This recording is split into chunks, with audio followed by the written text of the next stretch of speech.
Hey everybody, it's your boy, Brandon, and welcome back to Booze Reviews, the channel where we booze it and reviews it. Thank you to everyone who followed us on the journey that was season 12 of RuPaul's Drag Race.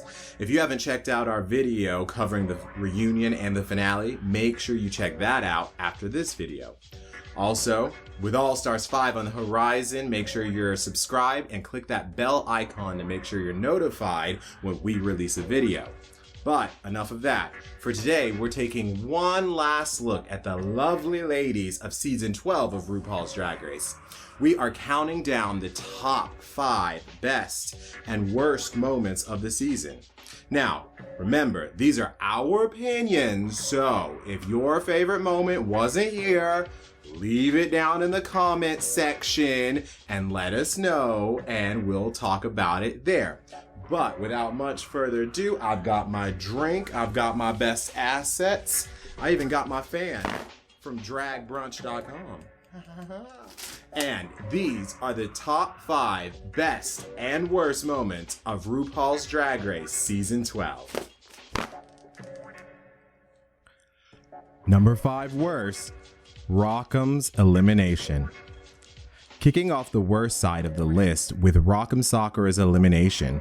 She was an early fan favorite and always had such a positive attitude. That's why it was such a sad moment to see her kicked off so soon. She brought her heart to every challenge and she bared her soul for the world to see. Audiences fell in love with her sweet personality and her anime style. Oh, that cry. It really breaks your heart. Number 5 best, Dahlia Sin's elimination. While Rock'em's elimination went on the worst side, Dahlia's goes on the best side because it is now iconic and we really felt her. No girl wants to go home first. We all can't be Miss Vanjie, but if you're going to go home first, make sure people are talking about it. This queen did not have games to play and she was over it. Dahlia famously stormed off of the stage after getting her sachet away and spoke to no one on her way out. Obviously, this bothered Ru and the judges because since she was still in sequestration, they brought her in again and again. This landed her repeated Brock ally appearances throughout the season, and she sure did make sure she was seen. At least that's something. Take your stem out of my face. Number 4 worst, Jada Essence Hall's one-woman show. Look over there.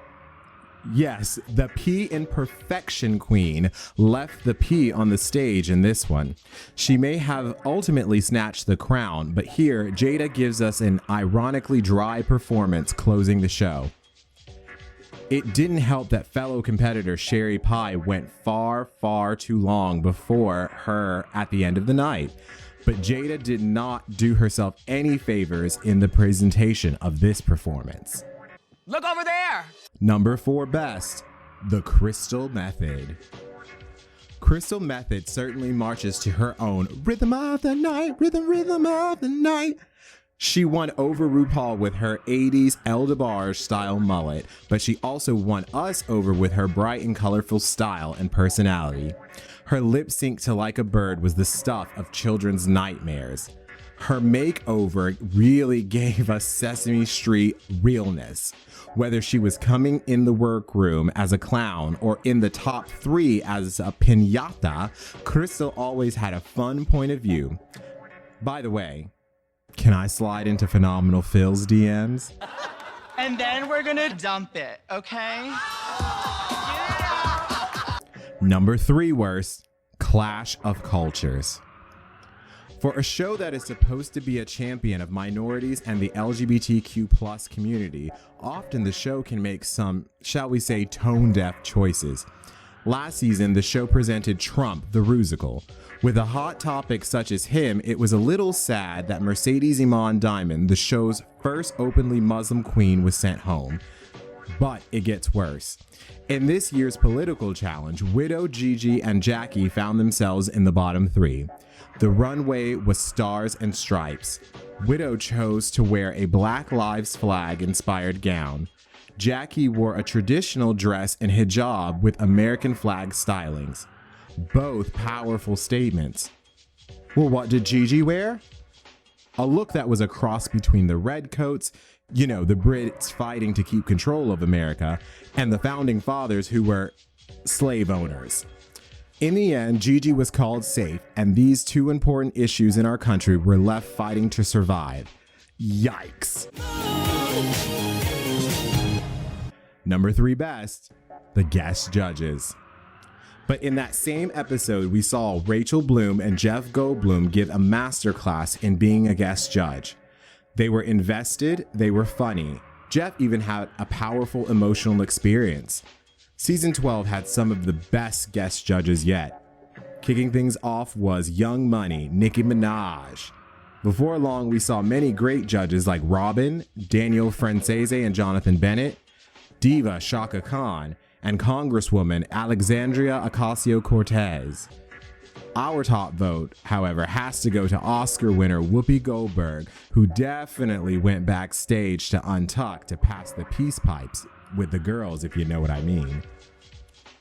Number 2 worst, Aiden's blue, not magenta. Aiden Zane was a pretty divisive queen in the early part of this season. Showing up from a small town with not much in-club performing under her belt, Aiden was definitely a girl with a unique take. Her drag style is very minimalistic and her references are very deep. Yes, her cape runway is actually in Silence of the Lamb, it's just hanging on a coat rack in the back of the shot. So when she said she was going to do Rocky Horror actress Patricia Quinn, we were all puzzled but curious. Adding that Aiden said she met her, this could either go really bad or really good. And it was awful. It was awful. Aiden presents no character and plays Patricia like a burnt out doddering drug addict and washed up actress. Michelle Visage even clocked that Aiden didn't put on an accent for the Irish actress. Something Aiden should have picked up on if she really met her. I don't remember a damn thing. You don't remember anything. If you had done as many drugs as I did while filming the Rocky Horror Picture Show, you wouldn't remember shit either. Sis. Number 2 best, Jada's hometown parade. This is a short and sweet one.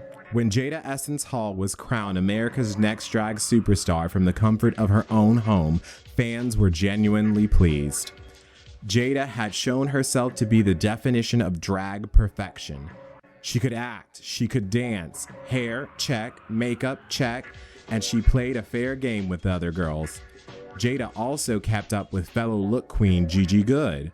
So it was even more rewarding to see the people of her hometown of Milwaukee, Wisconsin give her a parade to celebrate her winning during the unique situations of social distancing. Jada is a love queen and long may she reign. Before we get to our number 1 worst and best, honorable mention goes to Just Jan. In this house, we do it all. We sing, we sew, we dance, and play sports. That's why we connected with New York's Jan. A musical theater kid by nature, Jan was always bright and chipper. She always wanted to do more and the most to impress the judges, and that was ultimately her downfall. But who can forget Jan's look when Gigi won the Madonna musical, which Jan really wanted to win. Or her tears that we were never sure if they were for Britta leaving or for herself not winning. Have you ever wanted to feel the fantasy? Sure, Jan. Number 1 worst, Sherry Pie. She is now the Voldemort of drag. She who shall not be named or booked. By most accounts, Sherry Pie was slated to be the winner of season 12 when the producers were casting.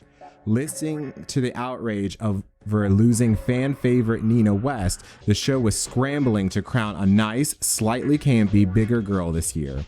Sherry came in with ideas, exquisite designer costumes, and a wheelhouse of old school references which RuPaul just eats up. But before her episode of the double premiere could even air, accusations and evidence of years' worth of lies and manipulation by Sherry began to surface. It got so bad that Drag Race had to disqualify Sherry and ban her from the reunion and finale. This gave viewers a clue as to Sherry's placement. Furthermore, the show had to then do a quick edit to remove her from as much of the season as possible, often leaving plot holes in storylines. The season 12 girls have since talked about how conversations surrounding Sherry have dominated what should be their moments, and in a situation that has already been hindered by the global situations. We here believe there is always a path to redemption, but for now, we've certainly had our last slice of pie. Number 1 best, Heidi in Closet, aka Heidi Ho, aka Heidi Duty, aka Heidi Hydrates, aka Heidi Aphrodite, aka Heidi Successful. From the moment she trilled onto our screens with her leprosy print, she had won our hearts. Heidi in Closet from Ramsor, North Carolina was a sweet Southern belle that many didn't expect much from. We've seen this story time and time again about the country queen who doesn't have the fashions of the New York girls or the makeup skills of the LA girls. But something about Heidi was different. Usually those girls lack confidence. Not Heidi. She knew she was fabulous. She knew when her dad jokes should have been spared from the editing room floor. She also was not afraid to stand up for herself and what she thought was right. Her moment standing up for Aiden in Untucked has become iconic. Doesn't fucking matter, okay? The bitch is safe, leave her the fuck alone. I'm gonna worry about Heidi right now, okay? Like I said, fuck you, fuck you, fuck you, fuck you, and fuck you. I'm gonna worry about Heidi. I think she is the first girl to curse out her fellow contestants and still be voted Miss Congeniality. That says a lot. We here at Booze Reviews fell into the gap and are closet cases for life.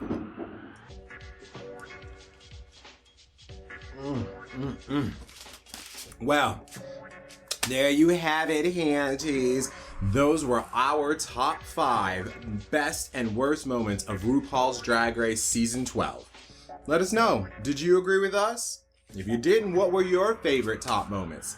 Be sure to leave those in the comment section below because we always respond to our comments and we really want to hear what you guys have to say. Join us. Also, keep in mind that we are covering RuPaul's Drag Race All-Stars 5 and our video going over the cast reveal and the Queen's entrance look is already up here on the channel, so make sure you go check that out. Once again, leave a like and make sure you're subscribed so you never miss one of our videos. Come join us every week for more Booze Reviews RuPaul's Drag Race. But until next time, you keep boozing, we'll keep reviewsing. Oh shit. Bye.